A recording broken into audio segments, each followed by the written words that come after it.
Padre, una vez más nos presentamos delante de usted en adoración y reverencia, reconociéndole como nuestro Señor, reconociéndole como nuestro Salvador, reconociéndole, Señor, como nuestra única fuente de verdad. Le rogamos, Señor, que en este estudio bíblico sea con nosotros, que su palabra nos pueda transformar, nos pueda encauzar en el camino correcto, sobre todo al tratar el tema del miedo. Ayúdanos, Señor, a discernir tu verdad correctamente para que, dada esa luz, dada la claridad de su palabra, podamos cambiar. No está en nuestro esfuerzo, pero está, Señor, por el poder de su Santo Espíritu que mora en aquellos que ha adoptado como hijos. Una vez más, le ruego que sea con nosotros y nos guíe a su verdad. En los méritos de Jesús oramos. Amén. Muy bien, vamos a nuestra segunda parte de cómo tratar el miedo.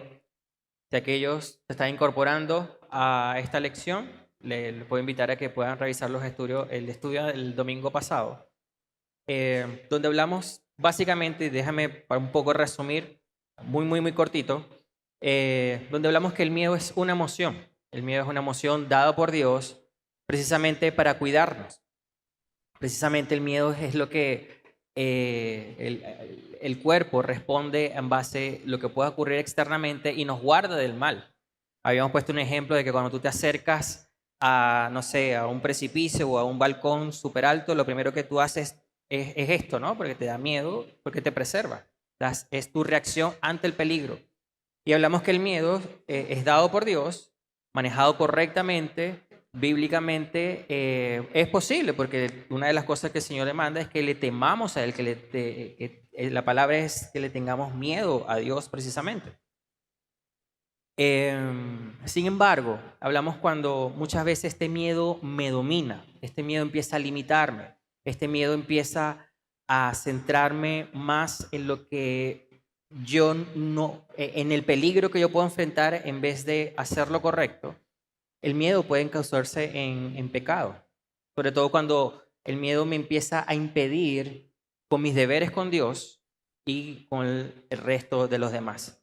Esto lo conversé en el domingo anterior.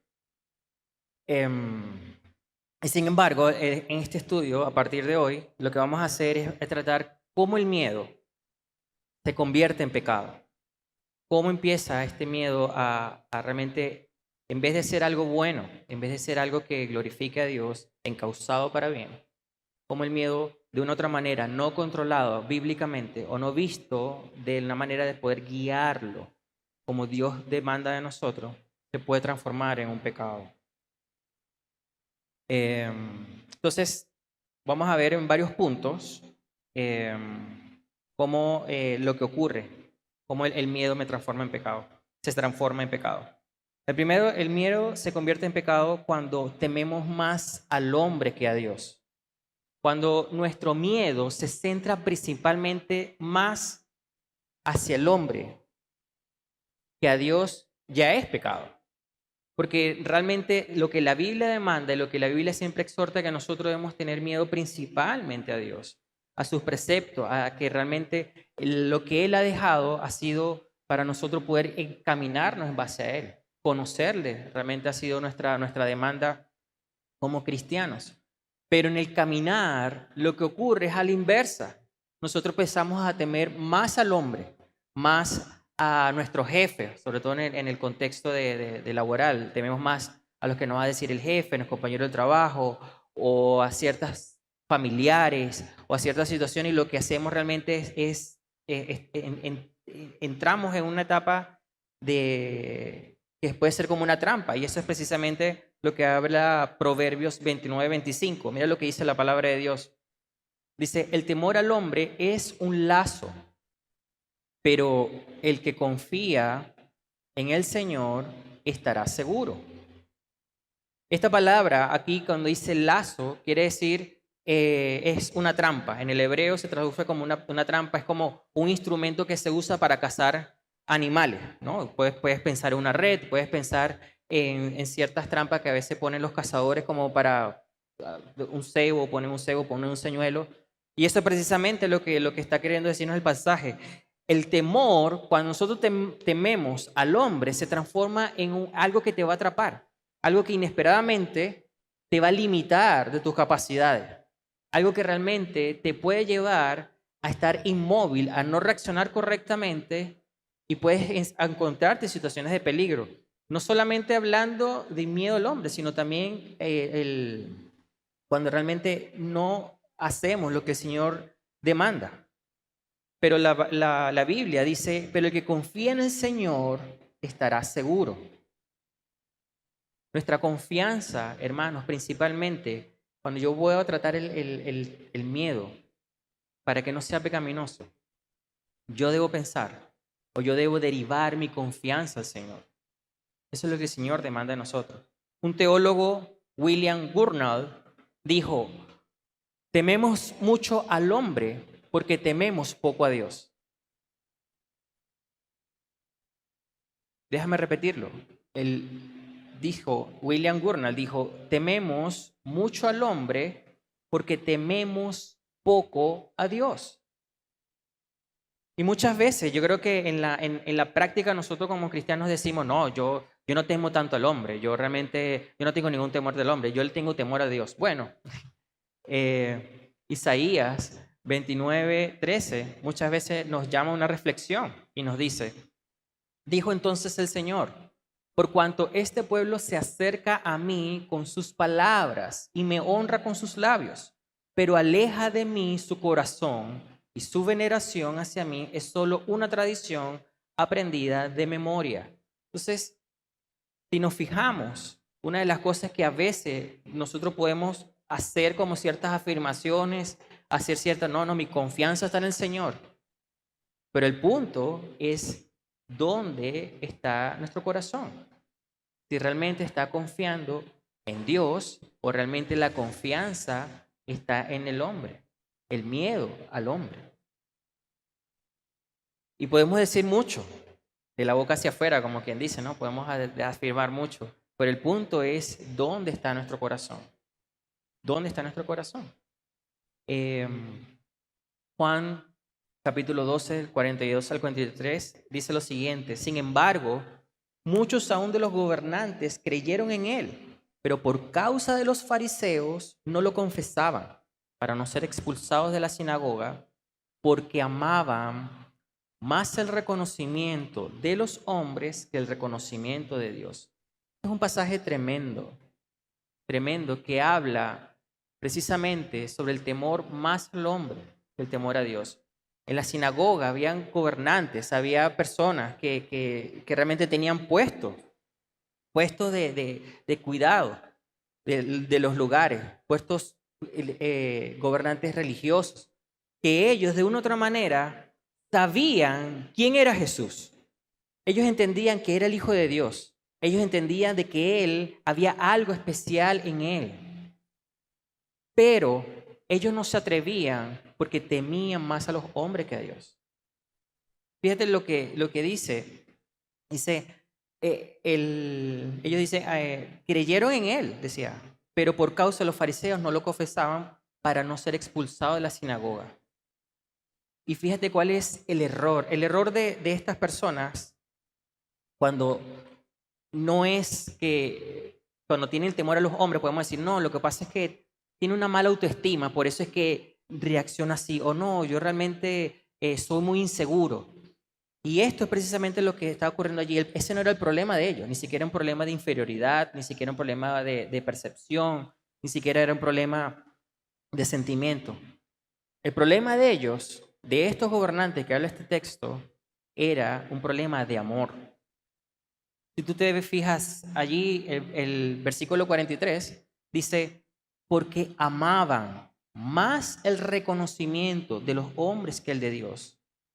La pregunta que nos podemos hacer, ¿qué amaban más ellos? ¿A Dios o la aprobación de los hombres? Era la aprobación de los hombres, como dice el texto.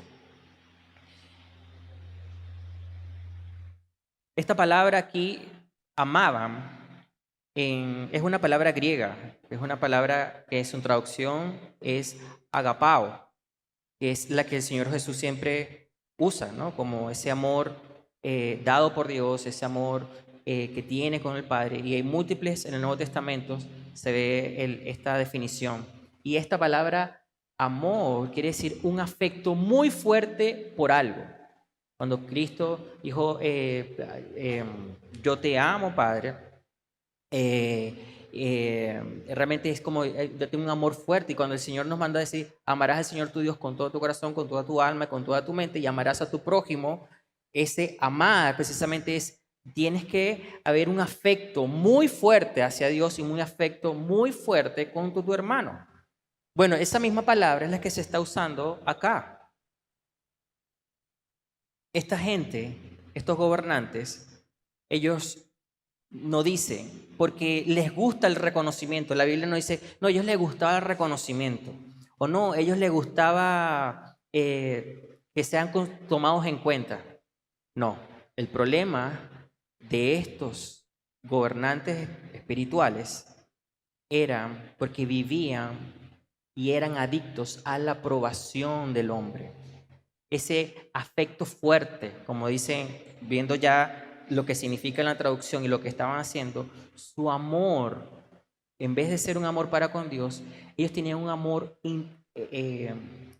excesivo, fuerte, más casi como una adicción por los hombres, por la aprobación del hombre, por la aprobación de Dios. Entonces, hermanos, el miedo se puede convertir en pecado cuando todo mi afecto se centra en el hombre. Se convierte en pecado cuando no está direccionado en amar a Dios como yo debería amarlo, reposar en Él. Hablamos en la vez pasada de que Dios simplemente nunca te va a decir, nunca vas a escuchar en el texto, en la palabra, cosas donde anímate, y si bien hay un cierto, como dice, fuerte, si sé valiente, evaluar en el contexto, el Señor siempre toma nuestra debilidad para que nosotros lo veamos a Él y Él sea la fuente de confianza en nuestro temor.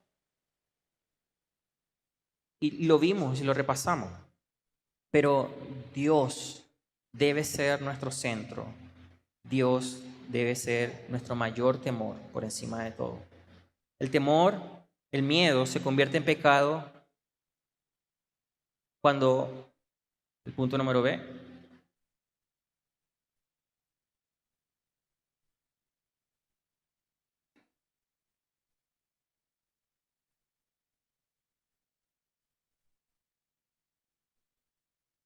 ¿y me ayudan? No sé qué pasó.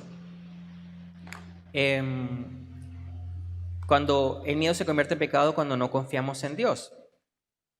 El Eclesiastés 12, 13 al 14 dice lo siguiente: la conclusión, cuando todo se ha oído, es esta: teme a Dios y guarda sus mandamientos, porque ésta concierne a toda persona, porque Dios traerá toda obra a juicio junto con todo lo oculto, sea bueno o sea malo. Nosotros, hermanos, estamos llamados a confiar en Dios. Estamos llamados realmente a no pecar y debemos confiar en nuestro Señor. ¿Y qué implica confiar en Dios? Muchas veces nosotros fallamos en confiar en Dios y la razón es porque no lo conocemos. Muchas veces decimos y sabemos que debemos confiar en Dios, pero en la práctica no conocemos a este Dios que debamos confiar. Conocer, indagar, estudiar su carácter debe ser nuestra mayor prioridad para poder confiar en Él. Para no ser oprimido obviamente por el miedo. ¿Cómo yo voy a poder confiar si yo tengo temor en una situación?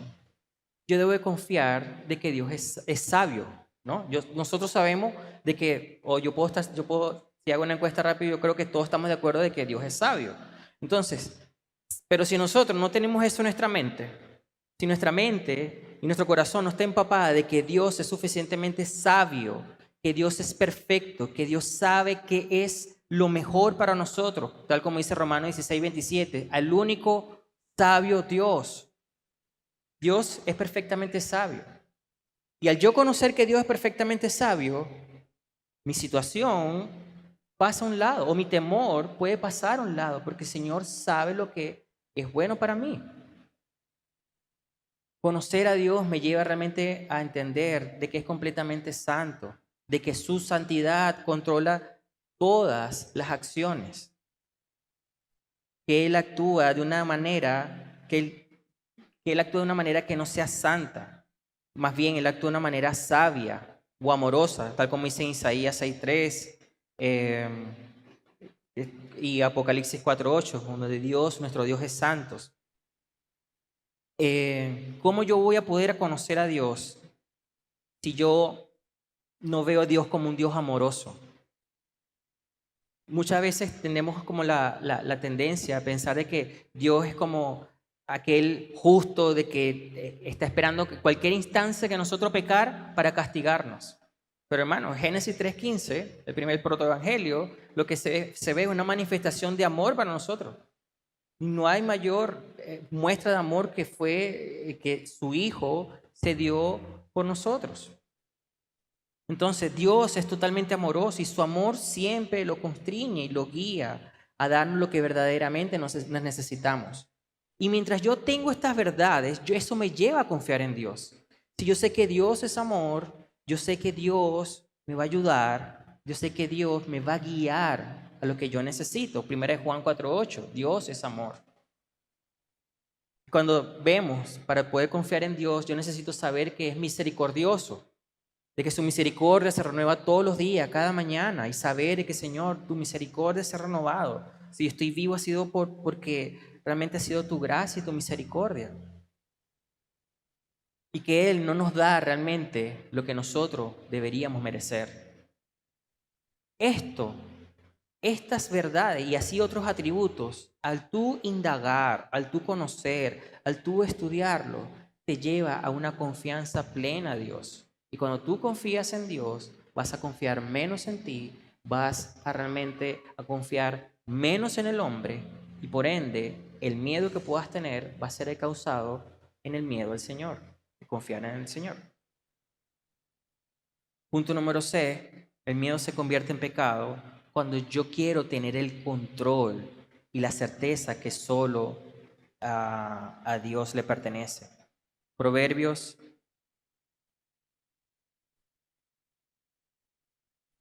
eh, Proverbios 3:25 dice, no temerás el pavor repentino, ni el ataque de los impíos cuando venga. Muchas veces nosotros queremos tener el control de la situación.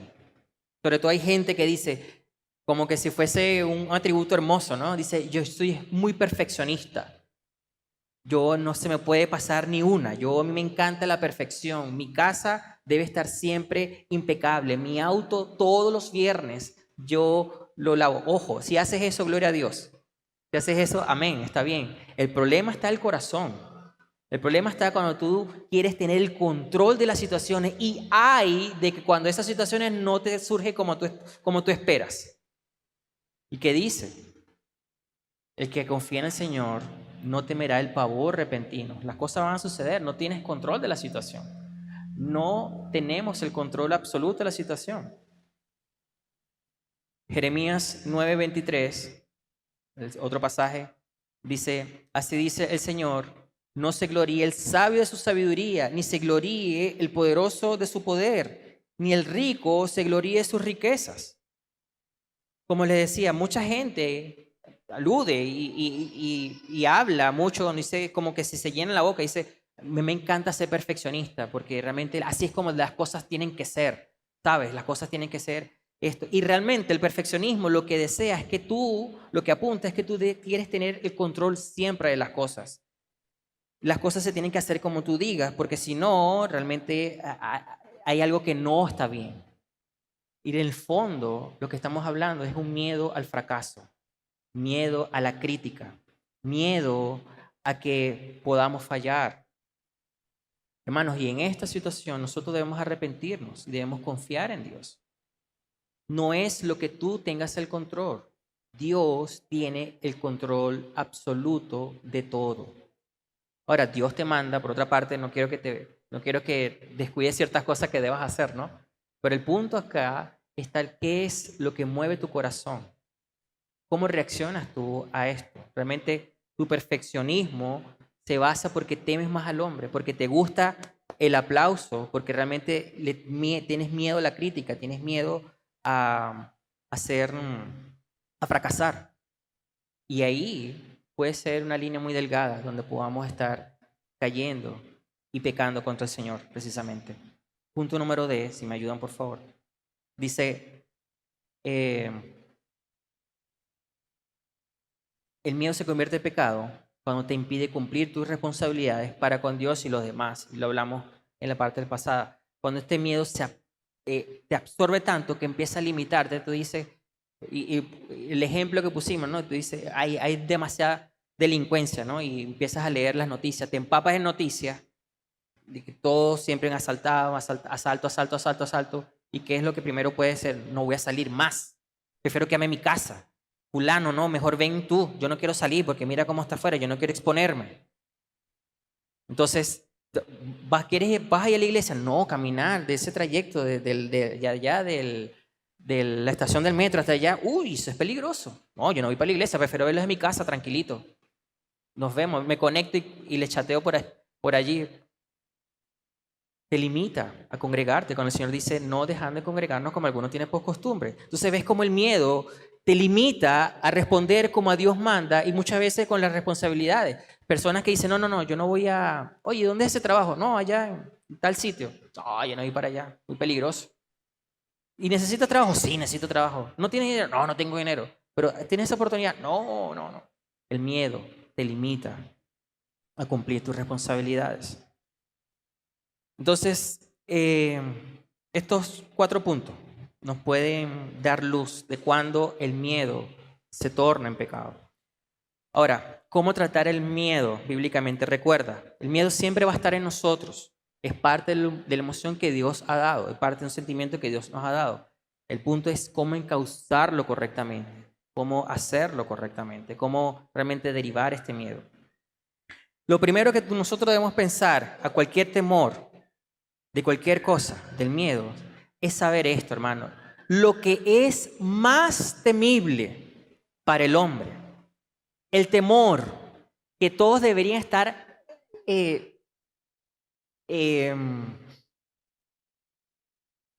no sé, cayendo que los hace inmóvil, es precisamente la ira de Dios.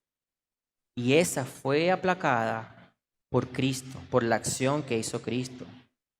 Cualquier hombre que realmente enfrente la ira de Dios, ese debe ser un mayor punto de temor.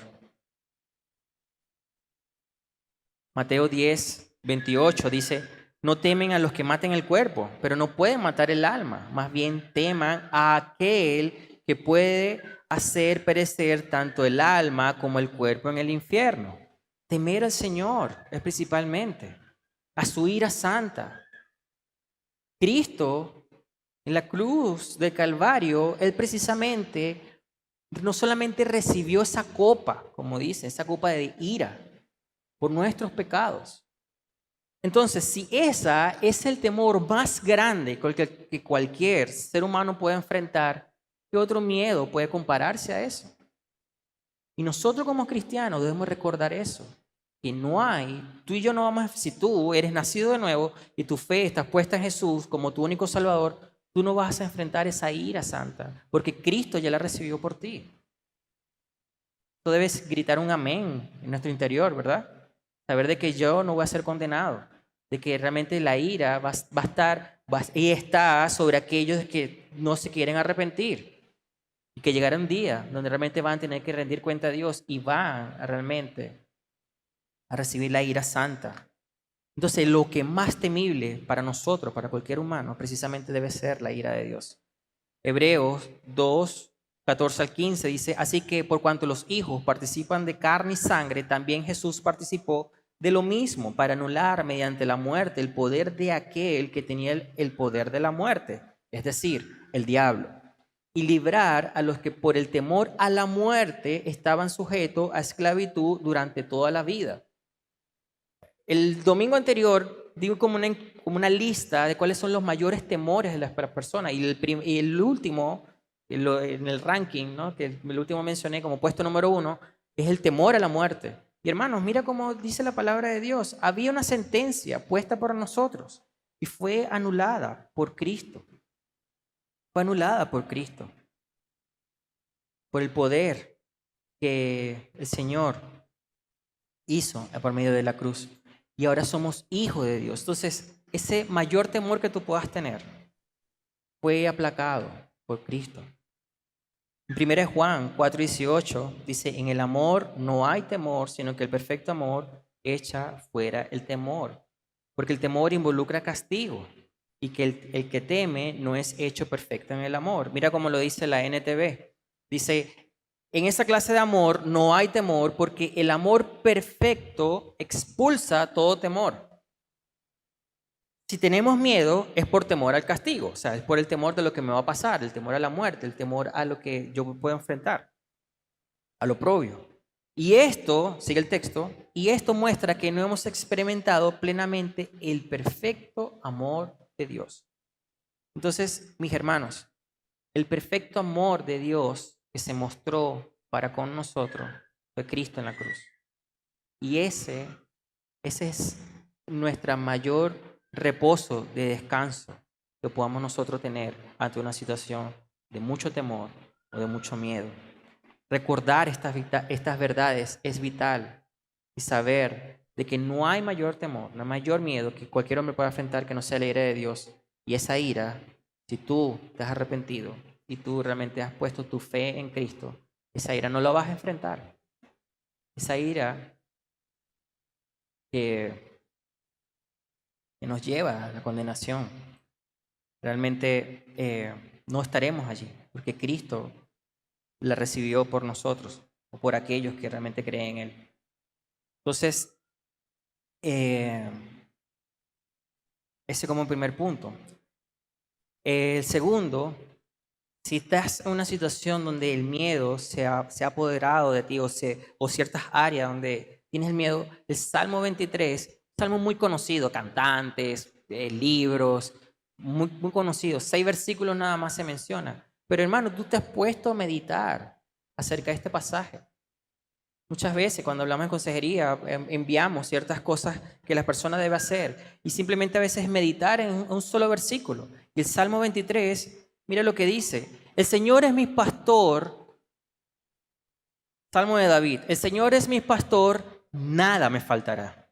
En lugares de verdes pastos me hace descansar, junto a aguas de reposo me conduce, Él restaura mi alma. Me guía por senderos de justicia, por amor de su nombre. Aunque pase por el valle de sombra de muerte, no temeré mal alguno, porque tú estás conmigo. Tu vara y tu cayado me infunden aliento. Tú preparas mesa delante de mí en presencia de mis enemigos. Has ungido mi cabeza con aceite. Mi copa está rebosando. Ciertamente el bien y la misericordia me seguirán todos los días de mi vida y en la casa del Señor moraré por largos días.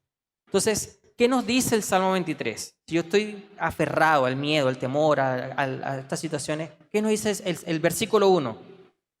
¿Qué nos dice? Que Él conoce nuestras necesidades. Dice, el Señor es mi pastor que nada me faltará, nada, absoluto, nada me faltará. ¿Tienes miedo a tu empleo? ¿Qué va a pasar dentro de 2, 3 años? ¿Escuchas que hay movimiento? Hermano, la palabra del Señor dice, pues, al menos que el Señor no sea tu pastor.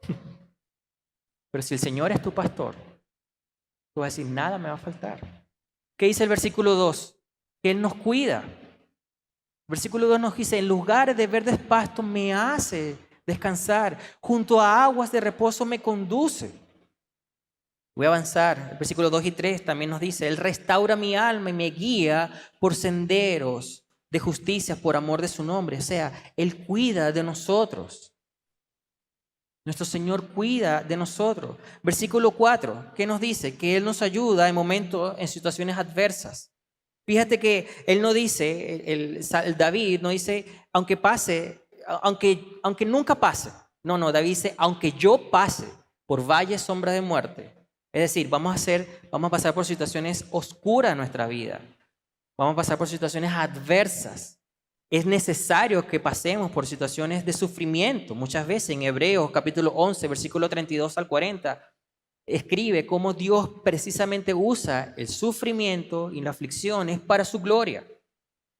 Pero el descanso de David, lo que está diciendo en el versículo 4, es precisamente de que Él nos ayuda. Él está con nosotros en cada instante, en cada momento.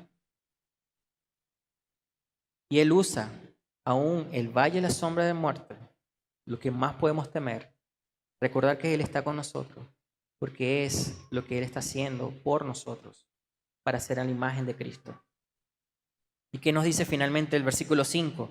De que Él nos provee. Muchas veces, de hecho, el Señor Jesucristo después lo dijo, no se preocupe que van a comer, que van a beber. O sea, si mi Padre alimenta a los animales, ustedes son más valiosos que ellos. Parafraseando, ¿no? De una manera, lenguaje súper actual.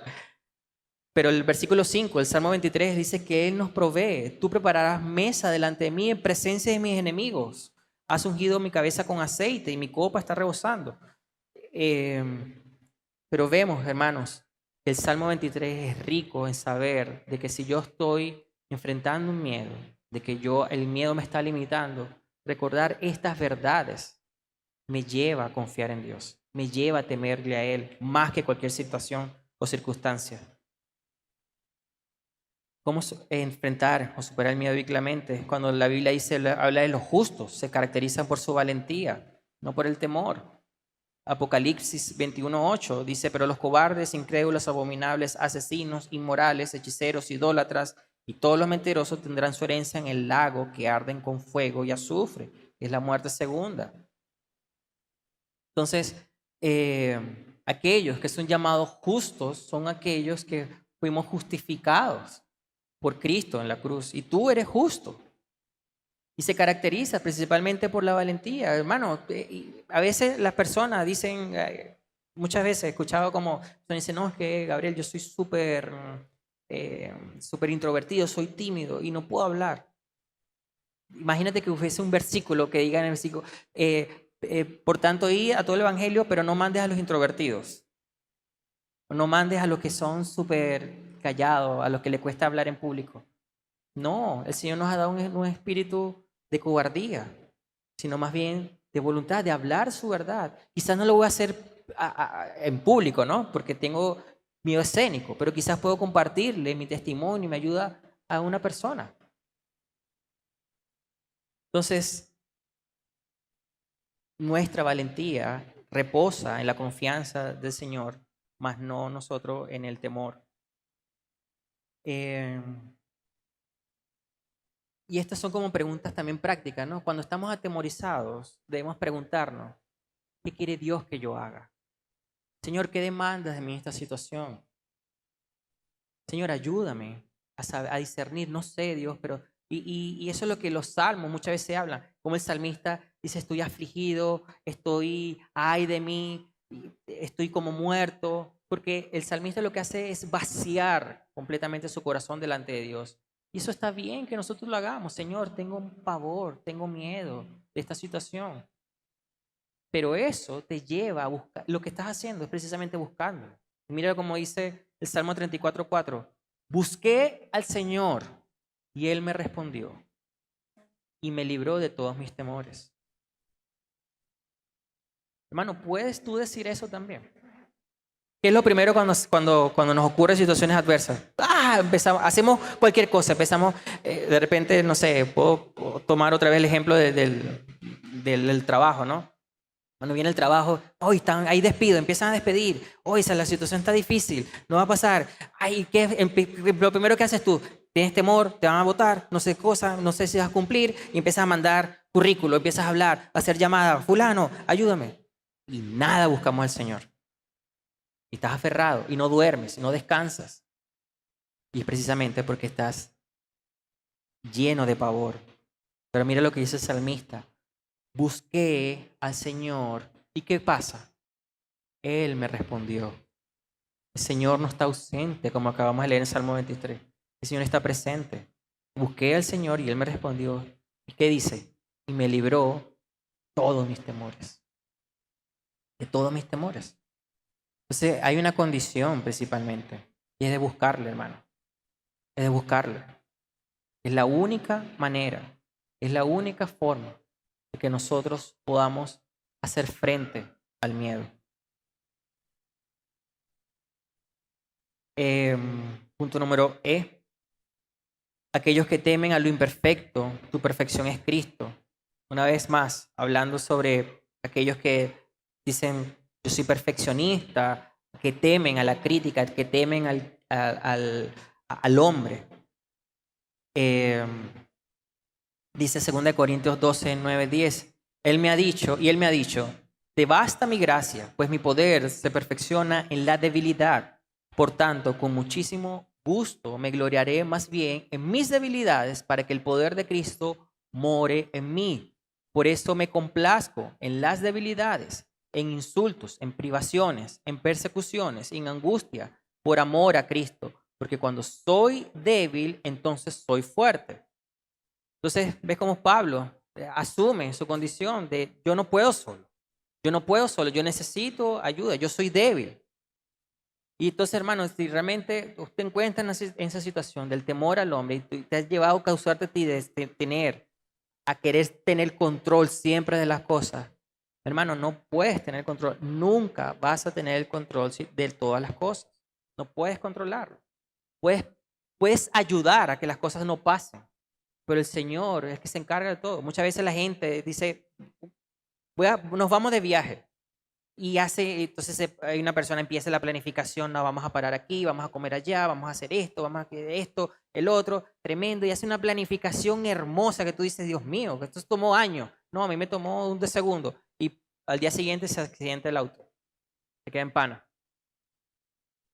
No controla las cosas, no puedes controlar las cosas, pero el Señor sí. Entonces, nuestra perfección, nuestro modelo a perfección, a ser, es precisamente al carácter y la imagen de Cristo. Eso sí tienes que hacer perfecto. Eso sí tienes que buscar con vehemencia. Eso sí tienes que buscar y perseguir con todo tu corazón. Hacer al carácter de Cristo. Por último, solo Dios posee la certeza y el control y debemos confiar en Él.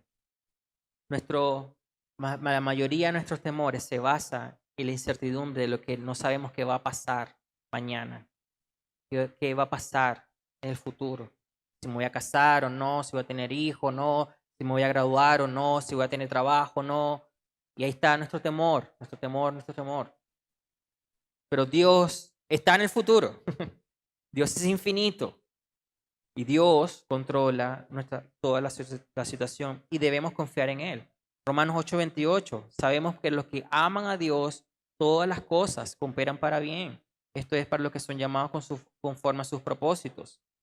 Deuteronomio 29:29, las cosas secretas pertenecen al Señor, nuestro Dios, pero las cosas reveladas nos pertenecen a nosotros y a nuestros hijos para siempre, a fin de que guardemos todas las palabras de esta ley. Y finalmente Proverbios 3:23 al 26 dice, entonces andarás con seguridad por tu camino y tu pie no tropezará. Cuando te acuestes, no tendrás temor. Sí, te acostarás y será dulce tu sueño. No temerás el pavor repentino ni el ataque de los impíos cuando venga, porque el Señor será tu confianza y Él guardará tu pie de ser apresado. Entonces, hermanos, para concluir, el Señor nos ha dado absolutamente todo en su palabra. El Señor no en ningún momento nos ha dicho de que realmente nos abrumemos bajo el temor, sino que nosotros somos como esas ovejas frágiles, miedosas. Las ovejas son súper miedosas y así somos nosotros. Por eso nos compara el Señor con eso. Pero hermanos, nuestra confianza debe estar en el Señor. Busquemos su palabra, conozcámoslos a Él. Como dice el Salmo 34:4, como lo acabamos de leer. Y eso es la manera como tú puedes tener el temor y si Y si se deriva a un temor o miedo que tiende a ser pecaminoso, tienes lo necesario en su palabra y por medio de su Santo Espíritu a poder responder como Él quiere que nosotros respondamos, como Él demanda. Oremos. Padre, gracias una vez más por tu bendita palabra, porque Señor nos deja en evidencia de que muchas veces nuestras situaciones de aflicción y sufrimiento es causada porque no te buscamos. Y yo ruego, Señor, por aquellos que están acá o aquellos que van a escuchar este mensaje, es que realmente puedas darnos hambre por tu palabra, para que te conozcamos, Señor. Si nosotros te conocemos, vamos a responder como, como deberíamos responder. Pero muchas veces nuestro pecado, nuestra propia centralidad en nosotros mismos, nos hace nuestros propios daños, Señor. Por eso yo le ruego que nos haga, que nos dé hambre, que nos haga sediento por su palabra, que podamos llenarnos de ella, saciarnos de ella y poder ver su verdad, Señor, de que usted cuida de nosotros, de que no hay ningún temor más grande que nosotros, que no nos ha dado, Señor, para poder enfrentar. Ayúdenos, Señor. Sí, reconocemos de que somos débiles muchas veces, pero yo ruego, Señor, que nos pueda dar esa inquietud en nuestro corazón de buscarle, tal como decía el salmista, buscarle para encontrarle, Señor, y poder que todos nuestros temores y nuestros miedos se disipen, porque nuestra confianza está en usted. En nombre de Cristo le pedimos esto. Amén.